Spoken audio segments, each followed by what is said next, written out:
Hello. So I've been feeling a certain type of way, and so I figured I should make a video talking about the subject. Um, I don't know what I'm going to title it, but I don't know. And I don't want to just say self-love, but I've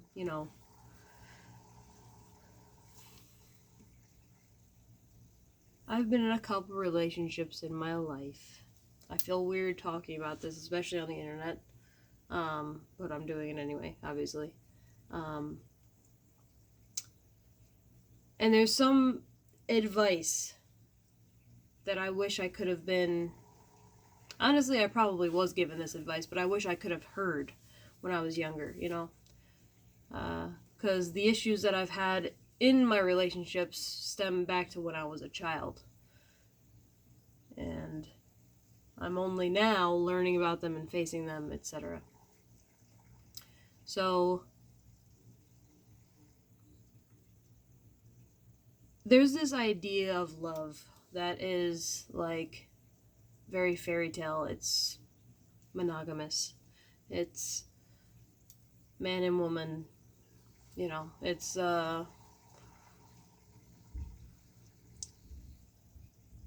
this idea that you'll find this person that completes you.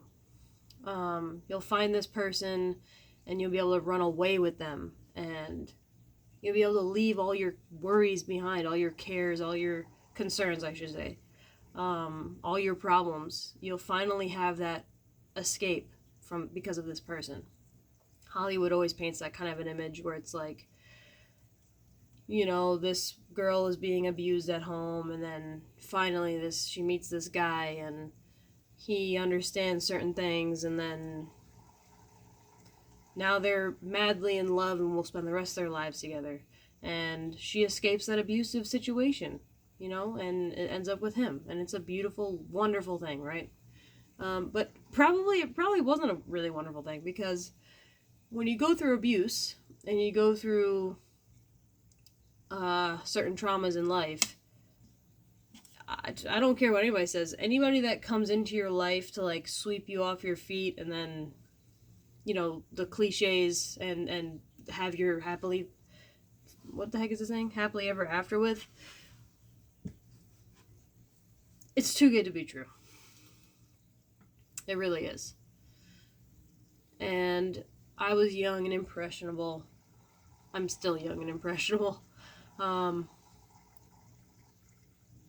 but I badly wanted some sort of escape. I wanted that intense romance that's, that obsessive love that I no longer need my family. I no longer need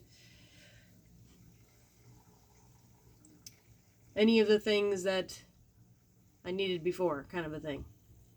And it ended up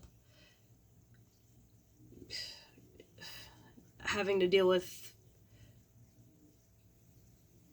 shitty relationships, cheaters, and at my most recent one, narcissistic and sociopathic abuse. Um,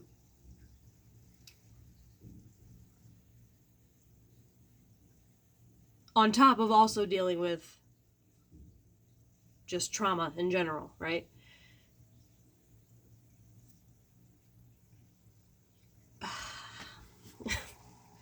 I wish I had an editing program. I always talk about this, but this is just raw, real footage of me going through my thoughts on this and talking about it, and if it helps somebody, that is fucking A plus. That's fantastic. I wish that I could talk to my younger self in a million different ways. Like, I wish I could talk to me at 3, at first grade. How old are you in first grade? I don't know. Um, I started dealing with suicidal thoughts when I was in first grade. That's why I'm thinking of that. Third, my bad. When I was 3 is when my parents got divorced, and when I met my stepbrothers, my bros.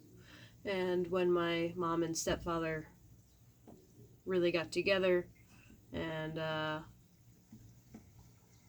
went through a lot of trauma just in that short period of time at 3 years old.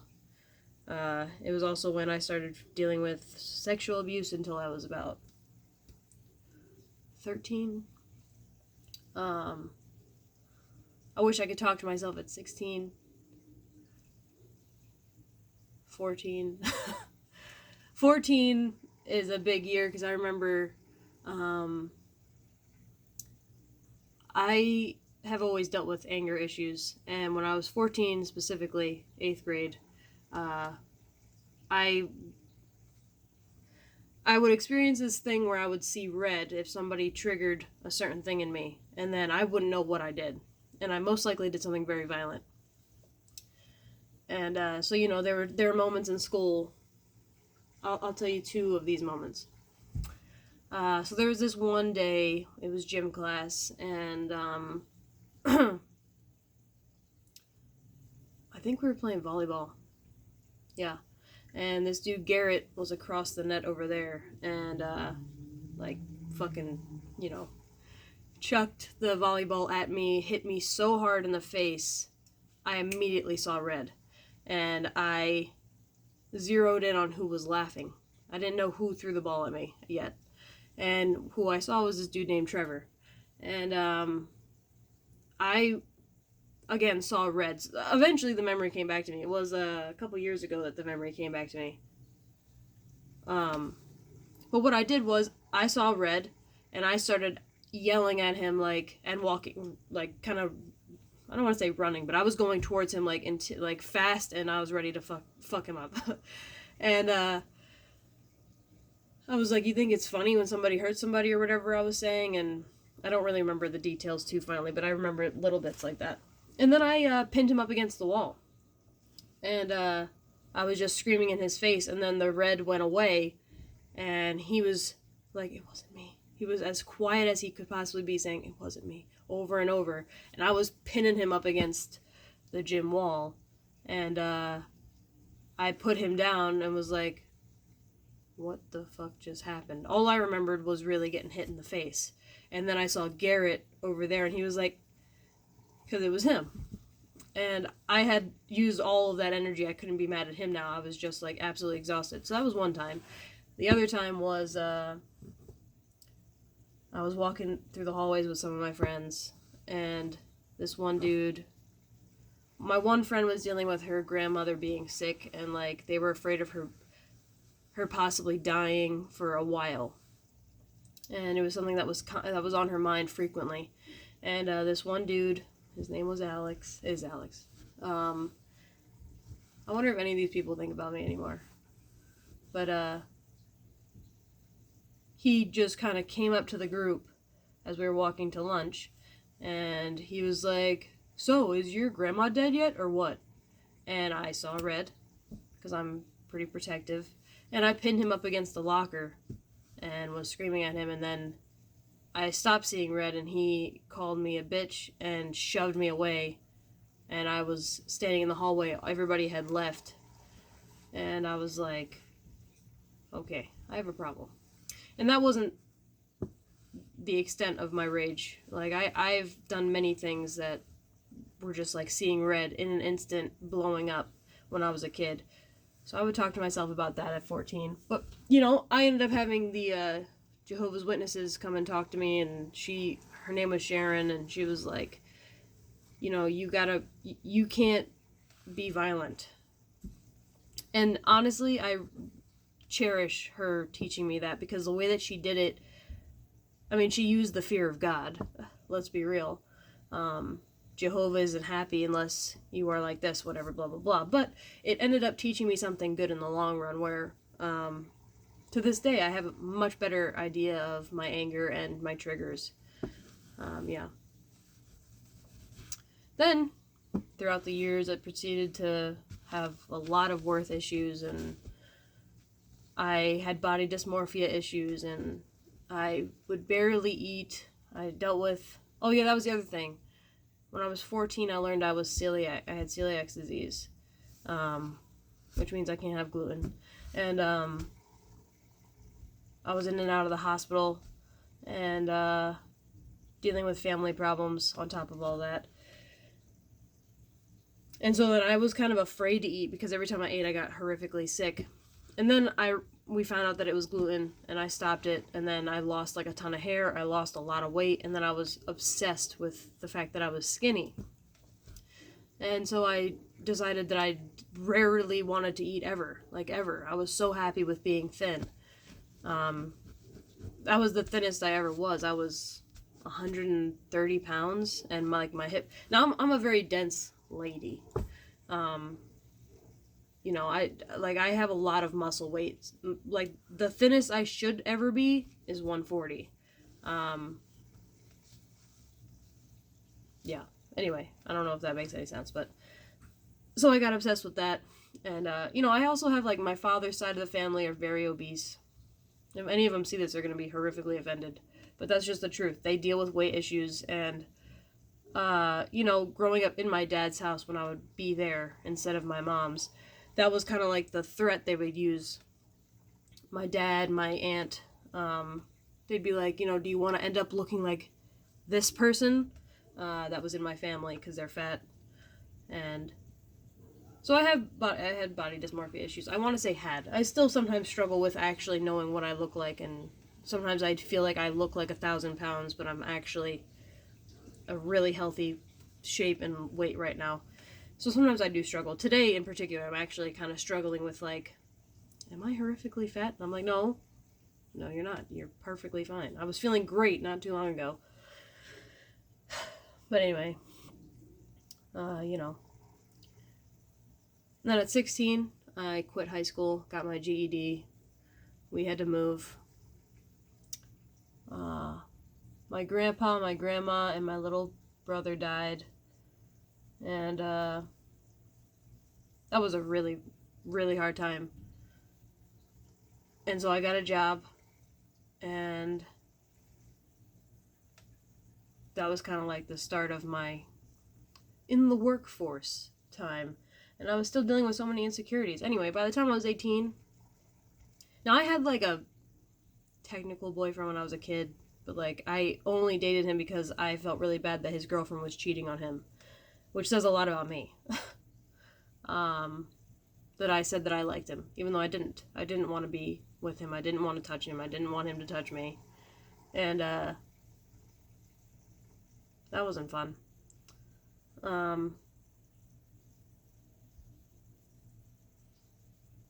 But yeah, by the time I actually had my first kiss, first relationship, I was 18 years old, and I had just gotten baptized as one of Jehovah's Witnesses.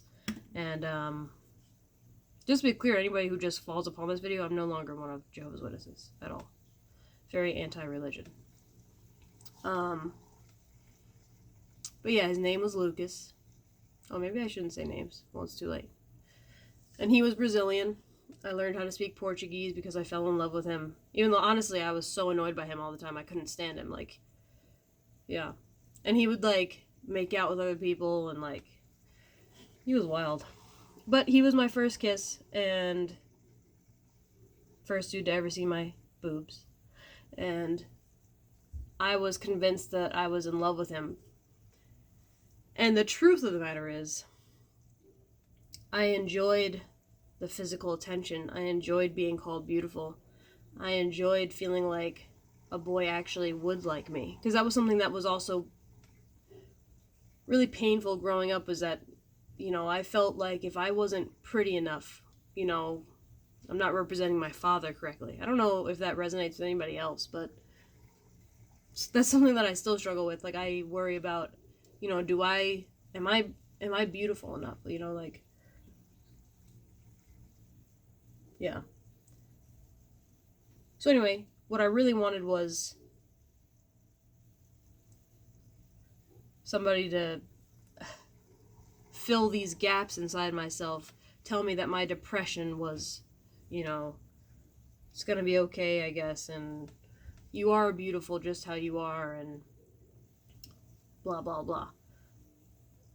When in reality, I was being brainwashed and cheated on and just used for the time that he was in America because he was going to go back to Brazil soon. And it hit me so hard, that relationship. It was my first physical relationship, and it was like, you know, it was really very special to me. It made me feel like I was worth something because of that. And I wish I could go back to myself at 18 and be like, first of all, I wouldn't even listen to me. 18-year-old me would not give me the time of day. I would be very judgmental of me today. You know, why is her hair like that? She has tattoos. She curses. She's not skinny enough.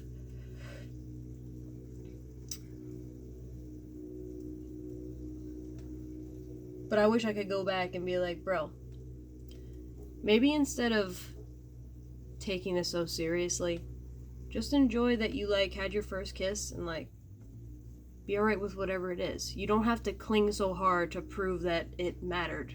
It matters. It matters.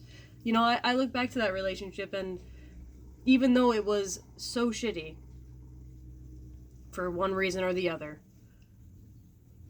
it shaped part of who I am now, and I appreciate everything that's ever happened to me because of that exact reason. You know, I am me right now because of everything that's happened, and I'm grateful for who I am. But yeah, I would kind of just be like, just go with the flow. Just enjoy yourself. Don't take it so seriously. Just because you kiss somebody doesn't mean it has to be the only person that you ever kiss ever again. I also, you know, that's again the monogamy, the worth feeling. Because as a female, you're kind of raised like your virginity holds your worth. Your purity holds your worth. As soon as that's taken from you, nobody's going to want you. You know,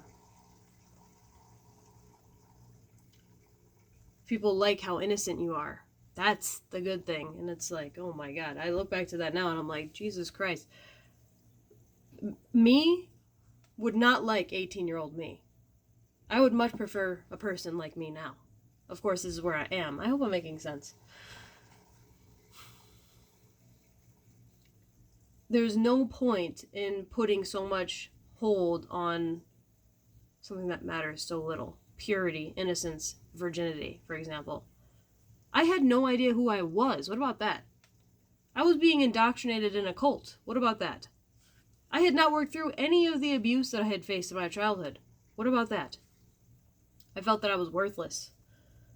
I felt that my talents were mediocre and that using them to get attention would make Jehovah, you know, look down on me. And now I'm a person that, yeah, I'm no longer a virgin. I don't have that purity or that innocence, but I am so much better than I ever was when I had those things, when I was innocent and pure and virgin, you know. Now I'm creative and open-minded and, you know, the list can go on. My next relationship was after Lucas broke my heart. Well, really after I let my heart be broken, right? And I ended up, I don't want to say falling in love, but I definitely loved this person. And this person, oh shit.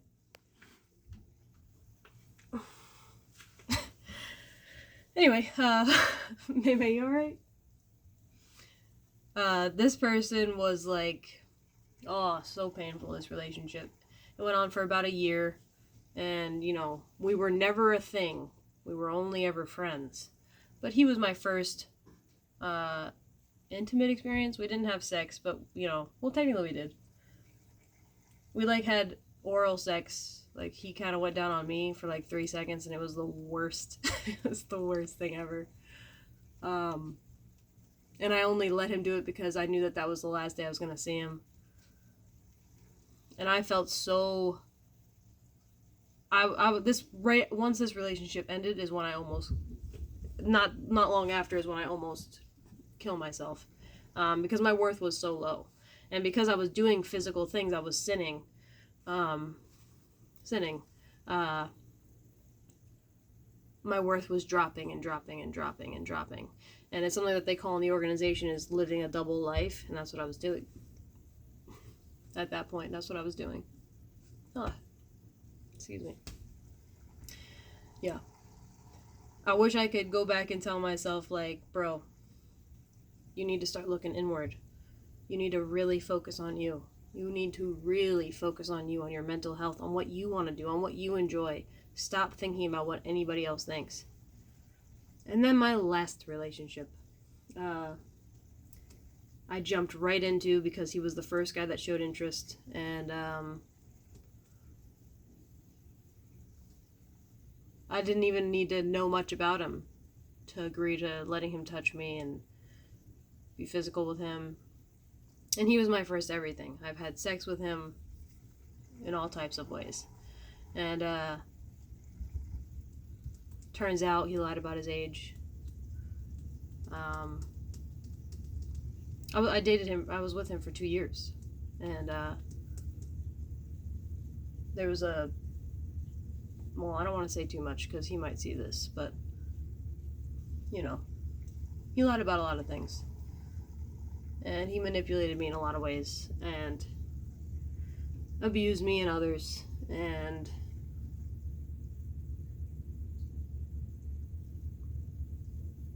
there was this one time where I ended up having feelings for another person, and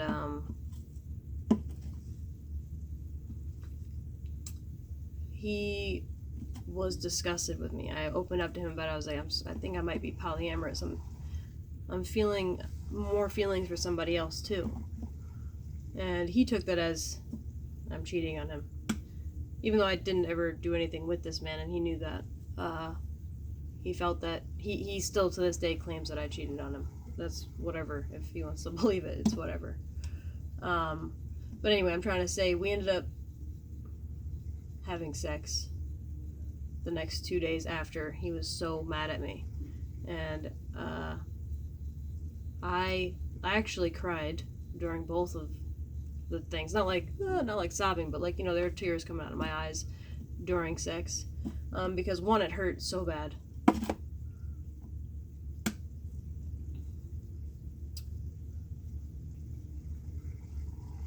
And like, he was, the things that he said during sex were like terrible those 2 times, and it was really messed up. And you know what I felt? I didn't stop it. I literally felt like I deserved it. I felt like I deserved this physical and emotional pain because I am so disgusting that I let myself have feelings for another person. I'm so disgusting that I'm not loyal enough. Meanwhile, I literally was with him for years, paid for everything, gave him all my resources. I felt I wasn't loyal enough. Turns out I'm just poly. It's crazy how that happens, right?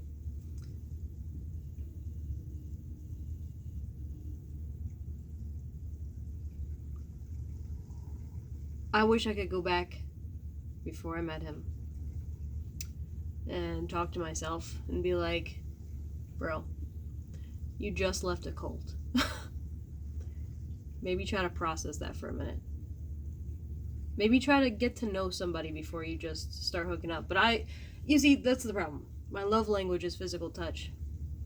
And I hunger for it. I really hunger to be able to be platonic with my friends, my family, with everybody. Lovers. I want to... Physical touch means a lot to me. I'm an empath, and I am also an energy worker. I feel energy from lots of people, and whether you personally believe it or not, I can even feel down to what they are feeling emotionally or physically. I can feel what that person's feeling if I am close enough to you. I'm still learning about that, but I was so desperate after I left that religion to finally be physical, finally be sexual, finally try drugs or try alcohol or go on adventures and be free and curse when I want and, get angry when I feel angry and let myself feel all these emotions. And Let me just be clear, I don't regret anything that's happened. Me saying that I wish I could talk to myself is not because I regret. I am very happy with my story, with where I am, with where I've come from. I believe I have a lot of life experience that I could share with many people. I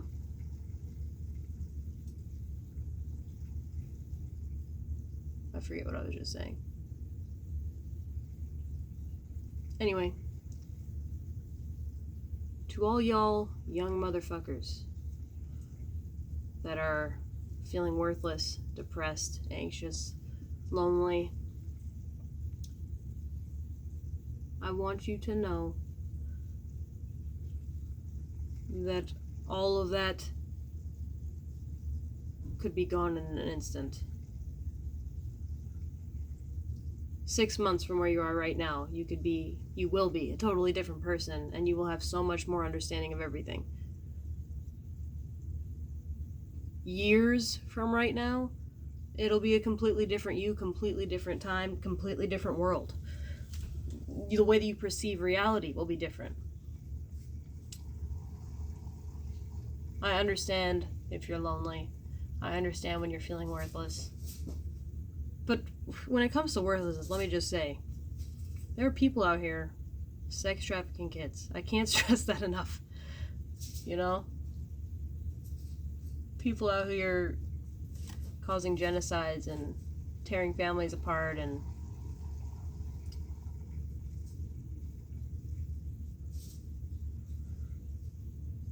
whatever. You are so much better than that. We need you here. You have a lot of worth. We need y'all young people, and we need you to be happy and healthy and believe in yourself and open-minded and free-spirited and ready to take on what life brings you with a smile on your face. And even if you don't want to smile, I don't mean that any type of way, but what I mean by that is like joy, being able to, even through the abuse and the neglect and the loneliness and the worthlessness and the depression and the suicidal thoughts and the moving and there's so many things. It's all going to be all right. You're going to have a much better understanding of it later on in your life. And you really just need to work on patience. Patience is key. I wish that I understood more about patience when I was young. Because that's what kind of led me to almost killing myself, was this impatience. My beliefs at the time were that, I wanted to get to paradise. And that I could never be enough anyway. And now I look back and I'm like, I have so many years to live. So many things that can happen. So many people I can meet and lose and learn. And I mean, there's so many things out there. Constantly. Where you are right now is a teeniest fraction. Don't give your energy, don't give your love that you should be working on for yourself to anybody else. Because at the end of the day, we're all one, bro. At least the way I see it. I am the people that hurt me as well. You understand what I'm saying? Like, I am also the abuser. I am also the person that... I am my parents. I am my aunts and uncles. I am my siblings. I am my friends and enemies and abusers. I am all of them. My exes, I'm all of them. We are all connected. And so instead of feeling this desperation, this eagerness, this urgency,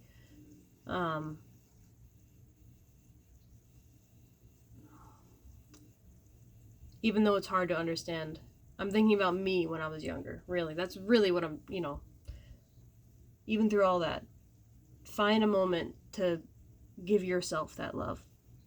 Shut down those negative thoughts. Because damn it, you worth it, honey.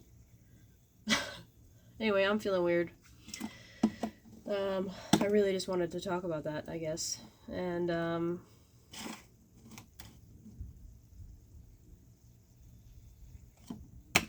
I hope that you enjoy the sunset, the sunrise, the evening, the stars, the shooting stars, wherever you're at, whatever's happening. And I'll see you in a different video.